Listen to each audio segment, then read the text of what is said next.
अस्सलाम वालेकुम गाइस। जैसे कि आपको पता है कि हमारी प्रीवियस वीडियो मल्टीप्लिकेशन भी थी, अब हम लोग करेंगे डिटर्मिनेंट्स। और जो मेरी उनसे रिक्वेस्ट है, जो मेरे चैनल पे न्यू व्यूअर्स हैं, वो प्लीज़ मेरे चैनल को सब्सक्राइब कर लें। आज का हमारा टॉपिक है डिटर्मिनेंट्स ऑफ मैट्रिसेस। तो मैंने यहाँ पर एक दो मैट्रिसेस लिए हैं। एक मेरे पास मैट्रिक्स मैंने लिया है 2x2 का, और एक मैंने लिया है 3x3 का। लास्ट टाइम मैंने आपको मैट्रिक्स की पोजीशन सेट करना बताई थी कि पोजीशंस, कौन सी पोजीशंस को क्या बोलते हैं। जैसे कि अगर ये वाली पोजीशंस है तो हमने इसको ये बोला हुआ है कि यहाँ पर कोई कोफिशिएंट नंबर होगा, और वो पोजीशन में हम लोग अगर उसको कॉल करेंगे तो किस तरीके से कॉल करेंगे। यानी कि ये फर्स्ट रो है और ये सेकंड कॉलम है, तो इसकी पोजीशन ये हो गई कि ये जो नंबर होता है वो फर्स्ट रो को डिनोट करता है, और ये जो नंबर होता है ये कॉलम को डिनोट करता है। यानी कि फर्स्ट रो सेकंड कॉलम। इसी तरह नीचे की अगर बात करें तो ये वाला हमारा होगा कि first second row second column, third row second column. तो आज के टॉपिक में हम लोग डिटर्मिनेंट्स तो करेंगे, लेकिन साथ ही हम लोग ये देखेंगे कि क्या हमारा मैट्रिक्स सिंगुलर है या नॉन सिंगुलर है। सिंगुलर और नॉन सिंगुलर की पहचान ये है कि अगर हम लोग डिटर्मिनेंट को सॉल्व करते हैं और डिटर्मिनेंट लेते हैं कि एक मैट्रिक्स का, अगर वो हमारा ए डिटर्मिनेंट ज़ीरो आ जाए तो वो हमारा मैट्रिक्स सिंगुलर कहलाता है। और अगर हमारा ए डिटर्मिनेंट ज़ीरो नहीं आता, उसके बजाय कोई नंबर आ जाता है 2, 3, 4, -6, -4, कोई भी नंबर, तो वो हमारे पास मैट्रिक्स नॉन सिंगुलर होगा। एक यहाँ मैट्रिक्स लिया गया है 2x2 का 2350। तो इसका डिटर्मिनेंट हम किस तरीके से फाइंड करेंगे ये हम बताते हैं कि सबसे पहले तो हमने एक डाली हेडिंग सॉल्यूशन की। सॉल्यूशन में अब हम लोग डिटर्मिनेंट की पहचान ये होती है कि ये पहचान हमारे पास जो लार्ज ब्रैकेट होते हैं वो लार्ज ब्रैकेट जो होते हैं वो हमारे पास मैट्रिसेस की निशानी होती है। और अगर हम इस लार्ज ब्रैकेट को बिल्कुल स्ट्रेट बनाएं तो ये हमारे पास होता है डिटर्मिनेंट। यानी कि हम इसको मोड से भी बोल सकते हैं, जो हमारा मोड के निशान होते हैं। तो अब हम डिटर्मिनेंट ले रहे हैं, किसका ले रहे हैं, ए का ले रहे हैं। तो मैंने ए का डिटर्मिनेंट यहाँ पर निशान लगा दिए हैं, मोड लगा दिया है। और जो हमारे पास मैट्रिक्स गिवन था उस पर मैंने यहाँ पर ये मोड के निशान बना दिए। 2530। अब इसका डिटर्मिनेंट लेने का आसान तरीका ये होता है कि 2x2 का अगर हम डिटर्मिनेंट ले रहे हैं तो ये तो बहुत आसान है कि हमने इसमें ये करना है कि हम इसको डायगोनल वाइज चलते हैं। डायगोनल वाइज हम लोग इसको मल्टीप्लाई करते हैं। यानी कि आप अगर दूसरी ज़बान में बात करें, कि आसान लफ्ज़ों में बात करें, तो हम इसको क्रॉस मल्टीप्लिकेशन करते हैं। यानी कि 2 इंटू 0, 3 इंटू 5। अब 2 इंटू 0 करूँ, 0 इंटू 2 करूँ, 5 इंटू 3 करूँ या 3 इंटू 5 करूँ, तो बात एक ही है। 2 इंटू 3 भी 6 होता है, 3 इंटू 2 भी 6 होता है। इसका फॉर्मूला ये होता है आसान सा कि 2 ब्रैकेट माइनस 2 ब्रैकेट। अब 2 ब्रैकेट को फिल कैसे करते हैं, फिल हम इस तरीके से करते हैं, जो हमारी डायगोनल फॉर्म है हम उसको लिखते हैं। यानी कि डायगोनल फॉर्म पहले हम मल्टीप्लाई करेंगे। हमने लिखा है यहाँ पर 2, 2, 0, 0 माइनस फार्मूले का 3 और 5। मैं 5 को पहले भी लिख सकता था और 3 को बाद में भी लिख सकता था। अगर लेट सपोज़ यहाँ पर मेरे पास -3 होता तो मैं यहाँ -3 के साथ लेता, फिर ये माइनस माइनस प्लस हो जाता। लेकिन अभी हमारे पास यहाँ 3 प्लस में ही है, तो यहाँ पर हम लोगों ने इस तरीके से किया। उसके बाद हमारे पास सिंपल मल्टीप्लिकेशन रह जाती है। 2 इंटू 0 0 माइनस फार्मूले का, 3 इंटू 5 15 -15, और 0 -15 -15। ये चीज़ हमारे पास यहाँ पर आ गई, और ये हमारे पास नॉन सिंगुलर है।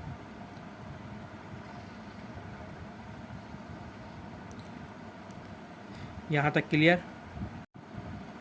प्रीवियस एग्जांपल में हम लोगों ने एक एग्जांपल ली थी तो उसका आंसर -15 आया था। अब मैंने यहाँ पर एक एग्जांपल और ली है 2x2 की। तो अब हम इसको सॉल्व करते हैं। तो इसको सॉल्व करेंगे तो वैसे ही हमारे पास ए डिटर्मिनेंट के निशान आ गया, और यहाँ पर हमने जो मैट्रिक्स हमारे पास गिवन था उसका भी ए डिटर्मिनेंट के निशान आ गया। तो अगेन वही काम हम लोगों ने किया है कि हम लोगों ने इसको क्रॉस मल्टीप्लिकेशन यानी कि डायगोनल्स वालों में मल्टीप्लाई किए हैं। तो इसका फार्मूला यहाँ पर ये होता है कि simple 2 bracket minus 2 bracket. 2 bracket को हम किस तरीके से फिल कर सकते हैं, वो ये कि डायगोनल इंटू डायगोनल और 2 इंटू 2, जैसे कि मैंने यहाँ पर पहले से लिखे हुए भी हैं। 2 इंटू 2 4 माइनस 2 इंटू 2 4, 4 माइनस 4 ए डिटर्मिनेंट इस मैट्रिक्स का आ गया 0। यानी कि ये मैट्रिक्स जो है हमारे पास वो सिंगुलर है। यहाँ तक आपको सिंगुलर और नॉन सिंगुलर की पहचान हो गई होगी और 2x2 मैट्रिक्स का ए डिटर्मिनेंट लेना भी आ गया होगा। अब बात करते हैं कि अगर हमें ए डिटर्मिनेंट लेना है 3x3 मैट्रिक्स का तो हम किस तरीके से लेंगे। 3x3 मैट्रिक्स का डिटर्मिनेंट हम लोग इस तरीके से लेते हैं कि यहाँ तक का तो स्टेप जो है वो हम वही फॉलो करते हैं कि हमने जो मैट्रिक्स है उसको कन्वर्ट कर दिया मोड के साथ और वही हम लोगों ने एज इट इज़ कॉपी कर लिया जब हमें मैट्रिक्स था। उसके बाद यहाँ से हम लोग इस तरीके से करते हैं कि हम लोग इस पर मैट्रिक्स ए डिटर्मिनेंट पे हम लोग लगाते हैं रो ऑपरेशन भी लगाते हैं और कॉलम ऑपरेशन भी लगाता है। बट यहाँ पर मैं जैसा आपको भी सॉल्व करके दिखा रहा हूँ वो मैं रो ऑपरेशन में करके दिखा रहा हूँ क्योंकि ये इजीएस्ट मेथड है। अब हम बात करें तो मैंने यहाँ पर अगर आप देखें कि ए डिटर्मिनेंट और यहाँ पर मैंने 2x2 के मैट्रिक्स के मोड बना के रखे हुए हैं जिसमें यहाँ पर 3 - 2 + 6 ये मैंने यहाँ पर ऑलरेडी पहले से लिखे हुए हैं। उसकी वजह ये है कि मैंने यहाँ पर रो ऑपरेशन को लगाया है और रो ऑपरेशन हमें ये कहता है कि जो भी हमारी फर्स्ट रो होगी, जो भी हमारी फर्स्ट रो है उसको हम लोगों ने इसी तरीके से कॉपी कर देना है 2x2 के डिटर्मिनेंट के साथ। अभी हम अंदर वैल्यूज़ क्या लिखेंगे वो मैं भी आपको बताता हूँ। फिर सबसे पहले हम लोगों ने यहाँ पर लिखा 3, यहाँ पर मैंने एक 2x2 का ए डिटर्मिनेंट क्रिएट कर दिया।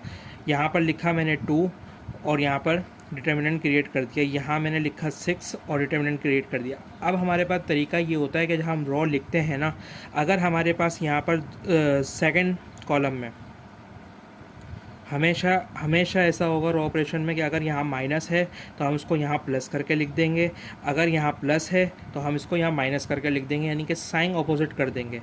अब यहाँ पर हमारे पास ये प्लस में था तो मैंने यहाँ पर माइनस में लिखा हुआ था -2। अब हम इसके बात करते हैं कि हम इसको फिल कैसे करेंगे और 3x3 का ए डिटर्मिनेंट कैसे लेंगे।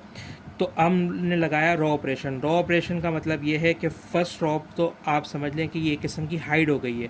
अगर मैं यहाँ पर ये उंगली रख ली, अब आपको फर्स्ट रो नज़र नहीं आ रही, ठीक है। अब फर्स्ट रो नज़र नहीं आ रही, अब हम 1 बाय 1 करके एक एक कॉलम को भी गायब करेंगे। अब मैं यहाँ पर समझ लें कि ये मैंने कॉलम भी गायब कर दिया। अब आपके पास जो नंबर बचे वो नंबर बचे 0813, वो आपने लिख देना है पहले डिटर्मिनेंट में। अब आपने आपकी रो तो आपकी गायब ही है, अब आपने करना है दूसरा कॉलम को गायब। दूसरा कॉलम आप गायब करेंगे तो आपके पास नंबर बचते हैं 5113, आपने वो लिख दिए। उसके बाद फर्स्ट रो हमारी हाइट ही रहेगी और उसके बाद हम लोग हाइट करेंगे थर्ड कॉलम को। तो अब हमारे पास जो नज़र आ रहा है वो नज़र आ रहा है 5018, तो मैंने यहाँ पर 5018 लिख दिया। ए डिटर्मिनेंट 3, अब आपको पता है ये डायगोनल मल्टीप्लाई होंगे तो यहाँ पर मैं एक लगा देता हूँ, एक कर्ली ब्रैकेट 0 3,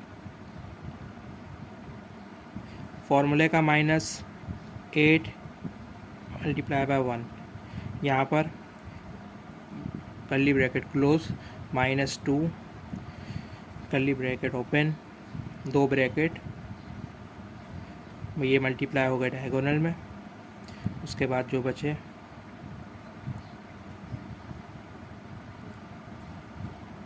6, यहाँ कर्ली ब्रैकेट 5 8 -1 मल्टीप्लाई बाय 0। अब ये 1 मल्टीप्लाई हो रहा है 0 से, अब मैं इसको डायरेक्ट ही 0 कर सकता था, खाया मैंने आपको यहाँ पर लिख के दिखा दिया। ये स्टेप आप लोग जल्दी जल्दी खुद से भी कर सकते हैं। जैसे 0 × 3 आपको पता था 0 होगा तो आप उसको खुद से भी फटाफट कर सकते थे।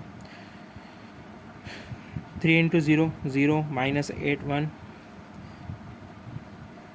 5 3 15 -1 × 1 +6 5 8 40 -0।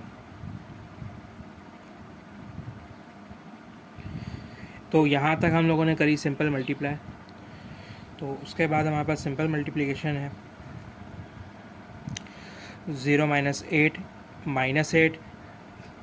-8 multiply by 3 -24 -2 15 - 1 14 14 multiply by -2, 28 plus 6 multiply by 40, 240।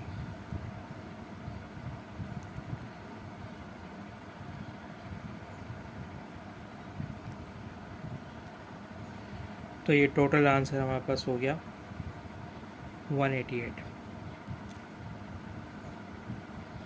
ये हमारे पास ए डिटर्मिनेंट आ गया, और साथ ही अगर हम आपसे पूछें कि ये सिंगुलर होगा या नॉन सिंगुलर होगा, तो ये हमारे पास नॉन सिंगुलर होगा।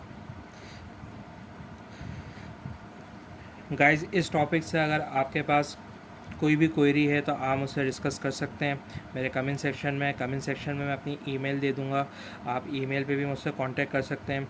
इस टॉपिक से अगर आपको कोई सवाल ना समझ में आओ या आपकी कोई क्वेरी हो, आप मुझे बता सकते हैं। और जो मेरे चैनल पे न्यू हैं उनसे मेरी रिक्वेस्ट है कि वो मेरे चैनल को सब्सक्राइब कर लें। इसी के साथ आज की वीडियो को हम एंड करते हैं। जज़ाकल्लाह।